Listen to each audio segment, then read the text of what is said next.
Desbigi icede aydılacak görürün azim rahmetillah. Allah'ın ulu rahmeti Adam atan oğullarına bizlere Allah'ın ulu rahmetini aymen günahını etberdim diydin Hudayın gafsına girdiğinliğini Allah kokladığından açık hizmetini de yetirir. Hazreti Mahtum Şan aydiyar tafa bilsen hakikatin merdini gözüne tutiya kılgıl gerdini kulzum günahının terin derdini çın tövbe uğrudur ona em olup tafa bilsen hakikatin merdini bir hak adam hakkın adamsın tapsan on tozonunu gözüne sürme dağa deyiptir. Ol men gözümün nurudur diya deyiptir. Oham ozal özün aymen bir günahkar adam diyen özüne kulzum günahının terin derdini çın tövbe uğrudur ona em ol. Derya yağlı günahın kanne olsa ey Rabbim Allah men etberdim şu günahları yanlıştım diydin derya yağlı günahda olsa gurir deyiptir. Rahat kalmar günahdan. Kulzum günahının terin derdini çın tövbe uğrudur ona em ol. Bu gecede ay men tövbe ettim men günahları etberdim. Onu da adamın gönlüne men günah etberdim. Men tövbem kabul olmadık yalı mıdam yüreğim narahat boldu da diyen insanlar eşitsin, dinlesin. Günahın içine gelip ay men şu günahını etberip bilemek ay etbersem de Hudayın kastını men kabul mukam diyenler ki şeytan onları vasvas et diye dinlesinler. Belki tamam Müslüman Allah'a peygambere iman ve adamlar hemmemiz kol dinleyelim. قال النبي المصطفى صلى الله عليه وسلم عفو الله تعالى أكثر من ذنوبك. Nebi Ekrem aleyhissalatu vesselam'ın derman sözlerinin biri ya Habib afvullahi ta'ala ekseru min zunubika Allah'ın rahmeti sen günahından oluqonur deyiptir. Bir adam men günahım kan deyiptir. Allah'ın afwi Allah'ın rahmeti sen günahından oluqonur deyiptir. Kafirlikten aňyrda uly günah bolar mı? Bolmaz. Kafirligin etberen adama Hudaý gafy açyk diýenden soňra onun bäri günahlary görüň açyp bermeli. Canım menen etberdim diýdi Allah'ın gafsyna girdi. قال النبي الأمي الأمين صلى الله تعالى عليه وعلى آله وأصحابه أجمعين صاحب اليمين أمير على صاحب الشمال. Bir gen acib Allah'ın bil insanlara beren rahmetinden Nebi Ekrem aleyhissalatu vesselam aydıptır. Ine bilin gerşimizde perişteler var. Sağ gerşimizde perişte var. Sogap yazıptı, qowu işleri yazıptı, qowu kepleri yazıptı. Sol tarafımızda perişte var. Adamın günahlarını yazıptı. Bula Kur'an-ı Kerim'de var. Sağ tarafta ferişteler sen sogabın yazıptı. Kiramen katibin ya'lemune ma tef'alun. Ma yelfizu min qawlin illa ledeyhi raqibun atid. Sine sevan edip durun bir perişteler var. İnne Nebi Ekrem aleyhissalatu vesselam nâme diye. Allah Zülcelal özünün rahmetinden, mihribanlığından sağ taraftaki sogap yazyan perişteni baş edip koydu, sol taraftaki günah yazyan perişten üstüne. Hamana bir kervan bir yana gidenne içinin bir emir olya, baş olya, şon buyruğu yürüyümülla, ay durun, ay konun, uğran, çay suyu köklen. Yükleri yazdırın. Tamam kervan maşına itiyanı yürüyor da.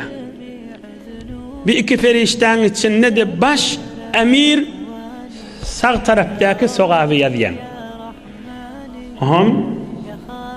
فإذا عمل العبد بحسنة كتبت بعشر أمثالها. Bir Müslüman adam bir sogab iş etse, bir sogab iş etse 10 esse dip yazılıyor. Bir sogab 10 beraber 10 esse yazılıyor. Ama bir adam bir günah iş etse ve إذا عمل سيئة فأراد صاحب الشمال أن يكتبها قال صاحب اليمين أمسك. إما bir adam günah işedinne inni sol taraftaki yazık buluyor. Sağ taraftaki perişte emir da baş da yazma hazır diye diye. Hazır saklan diye diye. فيمسك 6 ساعات أو 7 ساعات 6 saat 7 saat güdüş diye. Eğer Hudaya men yanlışıptırın deydi, oy şu karşına kalsın yazma diye diye. Ama 6 saat 7 saat geçti. Hudaya men yanlışıptırın demese ya bir şon ödün yaz, ikisi üçüsü yazma. Bir günah etti, bir günah yaz. Şu näme günah etden bolsa şon ödün yazmalı. Ama sağ taraftaki perişte ki kıyamet gününü bilin eden amallamız kitap edip bize tevil verilecek de inhesen amal naman şidip inhesen eden işlen aydan keplen şidip kunun kart bayat amel ra hesap ne vakti ki manşur gardat kitap. Hazreti Şeyh Sa'di aleyhirrahme aydiye kunun kart bayat amel ra hesap. Şimahal amalın hesaba salmalı. Şimahal etçi işin hesap kitap etmeli, edin işlen de hesap kitap etmeli. Ol kıyamet gününe amal defterli, amal kitaplı her kimin eline verilecek de ben sogabım biciremiştik, günahım biciremiştik deyip o vakit hesaplama sen niptir. Kunun kart bayat amel ra hesap ne vakti ki menşur gardat hesap kitap. Ol kitaplar amalnaman eline verenine varak ağdırıp dip o netme diptir. Hesaba girmeken özün hesaba salliptir. Kitaba girmeken öz kitabın bir aktar diptir. Sağ taraftaki perişte sogafettin yazıya 10 essetip yazıya. Hamanı bir ayet Kur'an'lık, hamanı bir nefer bir kul huvallahu ahad Suriye mübarek ihlas okuysa 10 gaytar kul huvallahu ahad okulunun sogafı yazılıyor. Hamanı bir nefer bir gaytar Suriye Fatiha Alham Şerif okuysa ya yatsak bolunna köplerçe Müslümanlar Ayetül Kürsi okuyor da. Ey cemaatler, sağ taraftaki ferişteler 10 gaytar Ayetül Kürsi'nin sogafını yazıyordu. Elhamdülillah. Elhamdülillah. 2 gaytar elhamdülillah diyse her gaysi 10 gaytar beğersi yazılsa 20 gaytar elhamdülillah yazılıyordu. Ama sol taraftaki çep taraftaki günah sen yazacak boluyor, bir sağ taraftaki başta dur hazır diye yazma diye 6-7 saat gözleşti. Yanlışıptırın beni öyle utanıverse Hudaya men istiva ettim men bağışla deyse bollu şu karşına kalsın diye sapçık duruyor da. İnni hesap etmeliye 10 esse yazsa özü şu vakit yazsa sol taraftaki bir gezek yazsa özünü 6-7 saat sonra yazıyan olsa inhi yine de adam mahşer meydanına kıyamet gününe yine soğağı ağız olup günahsı kan olacak bolsa necile 100 bilin meydana girmeli ham. Hazreti Sa'di aleyhirrahman aydiyan naş. Hazreti Sa'di aleyhirrahman büyük insandır. Bu gürrüňe repti ýok, ýöne soňram da galamasyn gysgaja aýdyp bereýin. Bir wagtda bir beýik pir geçipdir da, bir Allah'a Resulullah'a aşyk adam geçipdir da, oňa Hazreti Abdurrahman Cami diýerler. Mollalar da on kitabyny okuýar. Hazreti Abdurrahman Cami. Bir Resulullah aleyhissalatu vesselam'a beter aşykmışdyk Abdurrahman Cami. Kan goşgular düdüpdir Peygamberimize aşky kan bolup joşup. On bir gece yatjak bolanda şu döwürlerde men ýal Resulullah'a aşyk adam bam kam diýipdir. Pikir şoňa harap bolupdyr. Mun göz ýaşy, bagyr ýaşy mydam bammışdyk da Hazreti Abdurrahman Cami. Şimin ýaly aşyk adam Resulullah aleyhissalatu vesselam'a şu döwürlerde bam kam diýip pikir harap bolup ýatypdyr. Pikir şoňa gidip ýatypdyr. Gece diýişinde Nebi Ekrem aleyhissalatu vesselam'ı görtdir. Mübarek atı bilen marýar. O atynyň üýonyny bir adam tutup duran bolmaly. Şeýle gözläpdir görse Hazreti Şeyh Sa'di radıyallahu anh'mışdyk. Nebi Ekrem aleyhissalatu vesselam'ın atynyň üýonyny tutup duranmışdyk da.